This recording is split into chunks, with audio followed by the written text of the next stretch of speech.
भाई साहब उस दिन से आज तक 1 महीना हो लिया, पलट के ना तो फोन आया ना वो अपने घर आया मुकेश। मैं कह के जा रहा हूं ऑन रिकॉर्ड, जब मेरे जैसे आदमी के साथ ये व्यवहार है तो तुम्हारे साथ क्या होता होगा।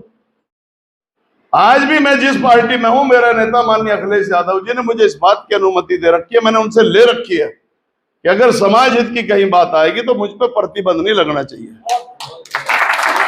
14 साल से मैं भाजपा में था, लेकिन जिला पंचायत अध्यक्ष रहते हुए मेरठ में जब मेरे समाज के मुंह पर कालिक पोतने का काम ये मुख्यमंत्री योगी ने आदित्यनाथ ने किया, ऐलान किया वहां ग्रेटर नोएडा दादरी में, तो फिर उस समय मैं बर्दाश्त नहीं कर पाया, क्योंकि मेरा जो बेस था, मैंने ये पढ़ा है महापुरुष और क्रांतिकारियों को जब मैंने पढ़ के आत्मसार किया हुआ है, तो फिर जो आदमी महापुरुष और क्रांतिकारियों के आदर्शों का अनुसरण करते हुए समाज सेवा में होगा वो बेईमान नहीं हो सकता।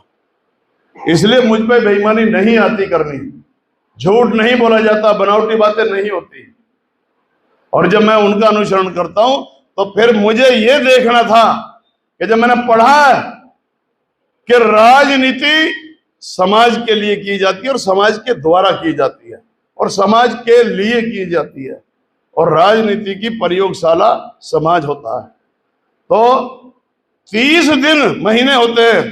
मैं ठीक है परीक्षित भाई, आपने अपना दर्द महसूस किया है कि भाई हमारे समाज के भाई हम लोगों की बुराई करते हैं जो विधायक या एमपी हैं, और उनको हरा दिया या अपने लोगों ने हराया।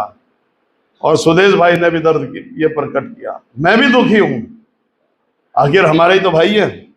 लेकिन क्या मैं आपसे पूछना चाहता हूं कि क्या इन लोगों का कोई फर्ज नहीं बनता अपने समाज के लिए, या इस समाज की ड्यूटी है कि भाई तुम अच्छा करो बुरा करो या तुम कुछ भी मत करो, फिर भी हम तुम्हारे साथ लगे रहेंगे। तो इसका मतलब हम नपुंसक राजनीतिक योद्धाओं का प्रचलन को बढ़ावा दे रहे हैं। एक तरफ तो इतिहास में हम सम्राट वीर भोज की संतान, जिसने वीर पराक्रम की एक उदाहरण पेश किया, दूसरी तरफ 1857 की जब क्रांति की ज्योत जलती है तो हम कोतवाल धन सिंह की संतान होने का दावा करते हैं जो मेरठ से। तीसरा, इस देश की 562 रियासतों को लाकर एक झंडे के नीचे लाकर और इस राष्ट्र का निर्माण करने वाले पथिक की हम संतान औलाद हैं। 1915 में सबसे पहले अगर किसी ने किसानों का पहला कोई आंदोलन किया, राजे रजवाड़ों के खिलाफ बगावत की, वो विजय सिंह पथिक भी हमारे पूर्वज थे। जब हम उनकी संतान है तो फिर आज हम इतने कमजोर और कायर क्यों हो रहे हैं। ये राजनीतिक बेड़ी मुझे तो नहीं रोक सकती कोई, मेरे अलावा गुजर लिखता कोई और, ये बताओ। तो फिर मैं भी तो तुम्हारा ही लाल हूं, तुम्हारा ही खून हूं, मैं भी तो गुजरी माँ का जाया हूं। फिर मैंने ही ठेका ले रखा कि अगर वन गुजर यहां लुटेगा तो उसको चढ़ाई मुखिया गुजर करेगा। राजेश पायलट जी को समाधि बनाने के लिए अगर कोई हंगामा करेगा या प्रधानमंत्री की गाड़ी का अगर लेटेगा तो वो मुखिया गुजर लेटेगा, मैंने ठेका ले रखा। अगर राजस्थान का मुख्यमंत्री तुम्हारे इसी सहारनपुर में जन्मे सचिन पायलट का अपमान करेगा तो उसकी गिरबान पकड़ने का ऐलान अगर कोई करेगा तो मुखिया गुजर करेगा, मैंने ठेका ले रखा। क्या मेरा साथ देने के लिए मेरे भाई नहीं आ सकते जो सदन में? और इन कमजोर और कायरों के साथ अगर लगे रहोगे तो इस लोकतंत्र के अंदर जैसी पहचान और जो छवि तुम्हारे नेता की होगी वही छवि उसके समाज की होती है, और जिस समाज की छवि जैसी होती है उस समाज के नेता तक की भी वही छवि होती है। इसलिए मैं तुम्हारी छवि इनसे मिलान हो जिन महापुरुषों का मैंने नाम लिया, इसलिए मुखिया गुजर बागी हो जाता है, सड़कों पर हंकोराम मचाता है। जेलें मैंने 17 बार जेल काट चुका अब तक। मैं कोई क्रिमिनल हूं? सिर्फ समाज की खातिर। कोई मिलाई भी नहीं करने गया था मेरे से। राजस्थान में 12 साल मैंने रह करके ये जो आरक्षण की लड़ाई मैंने स्टार्ट की थी, कर्नल साहब को भी मैं लेके आया था।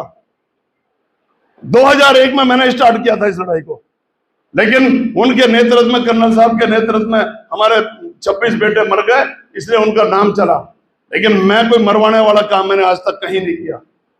तो मुझे भेज दिया। भाजपा में रहते हुए मैं विरोध कर रहा था इसका, मुख्यमंत्री का। और मुझे कहां भेजा?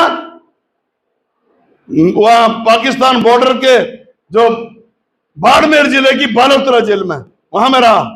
टोंक जेल में मैं रहा राजस्थान, जयपुर की सेंट्रल में रहा, अलवर में रहा, बहरौर में रहा। मुझे घुमाती रही रोज, झूठे मुकदमे लगा लगा करके कि ये डर के भाग जा।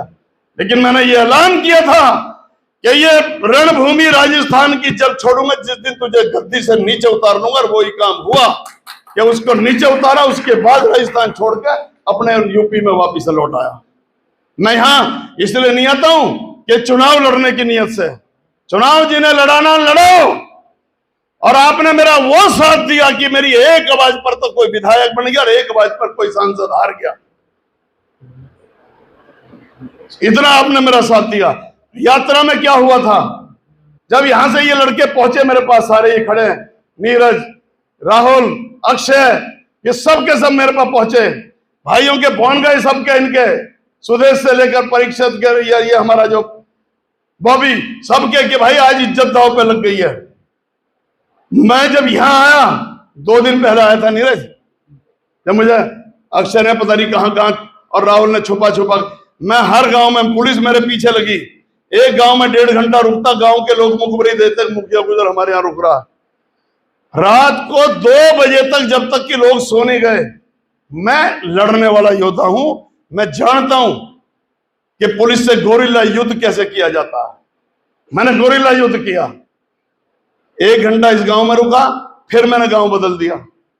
फिर 1.5 घंटा दूसरे गांव में, पुलिस ही खुल जाएगी, पुलिस वाले यहीं बैठे हैं बाहर, तो समझ लेंगे कि कैसे करता है। तो गांव बदल बदल के रात को सोया नहीं। एक जगह तो मेरे गांव के वो लड़के जुड्डी में, वो मेरे साथ के लड़के थे, उनको ले गई पुलिस उठा के। सुदेश भाई ने, आपने भी तो छुड़वाया था किसी प्रधान को, किसको छुड़वाया था मेरे से कह के। फिर वहां गया, फिर खेतों के रास्ते बचता बचाता हुआ जब यहां भंदपुरी पहुंचा, भंदपुरी आईजी साहब खड़े, अजय साहनी, कलेक्टर, और ये तुम्हारा एसएसपी विपिन ताड़ा और दुनिया भर के। तो मुझे कहने लगे यात्रा तो हम नहीं निकलने देंगे। मैंने कहा जन कितनी यात्रा निकाल ली, अपना छुप जाओ अगर नौकरी बचानी है तो। मन का आज कहीं किसी के पल्ले पड़ गए तो दिक्कत हो जाएगी। मैंने कान में इनके ऐसी फूंक मारी कि ये साइड में खड़े हो गए। और मेरा ऐसा योद्धा, मैं इस सहारनपुर की धरती को नमन कर रहा हूं। मैंने ऐसे योद्धा नहीं देखे अपनी बिरादरी में जैसे सहारनपुर में जन्मे हो आप लोग।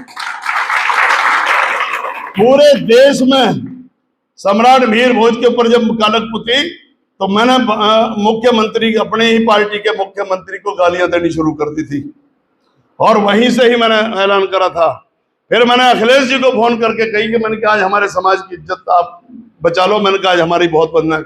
उन्होंने कहा कि बोलो क्या करना है। वो बहुत दिन से मुझे फोन कर रहे थे कि मुखिया वापिस आ जा, घर वापिस आ जा। लेकिन नेताजी भी मुझे कहते थे, मेरे गुरु मुलायम सिंह यादव जी। मैंने कहा जी अभी जिला पंचायत चला रहे हैं।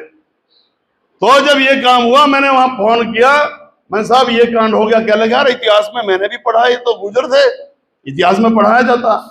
मैंने कहा साहब अब क्या करें, ये हो गया। क्या लगा तो जो चाहते हो लिख दो। मैंने 4 लाइनें लिखी, वो की वही उन्होंने ट्वीट कर दी और मीडिया में डाल दी। उसके बाद मैंने उनसे कहा जी, मैंने कहा उससे और बोल दो, जयंत चौधरी से।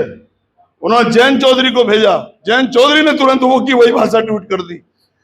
जब धोखा हो गया तो फिर अगले दिन मायावती ने, ये जब हुआ उसके बाद भाजपा ने खूब कोशिश की मुझे मनाने की।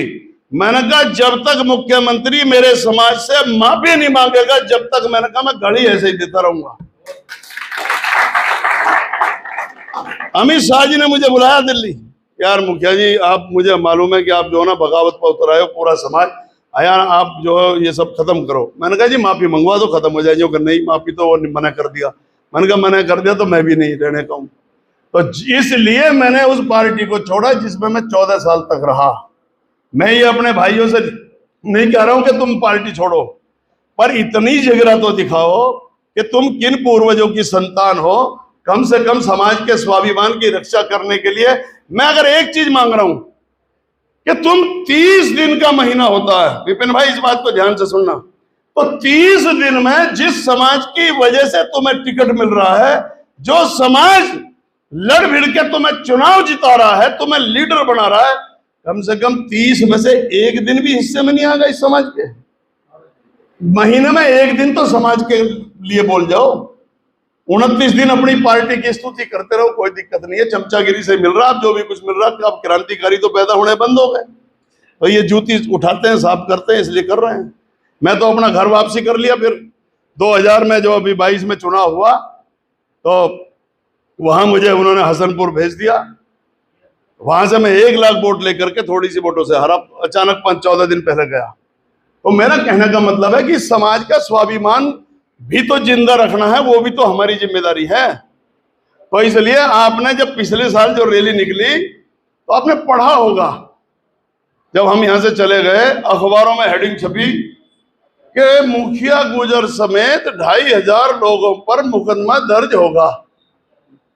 तो ने 25,000 बता दिए, 2500, 2500 पढ़ाना आप लोगों ने। अच्छा अब ये बताओ, लगा फिर किसी पे मुकदमा? एक पे भी नहीं लगा। वो कैसे हो गया भाई?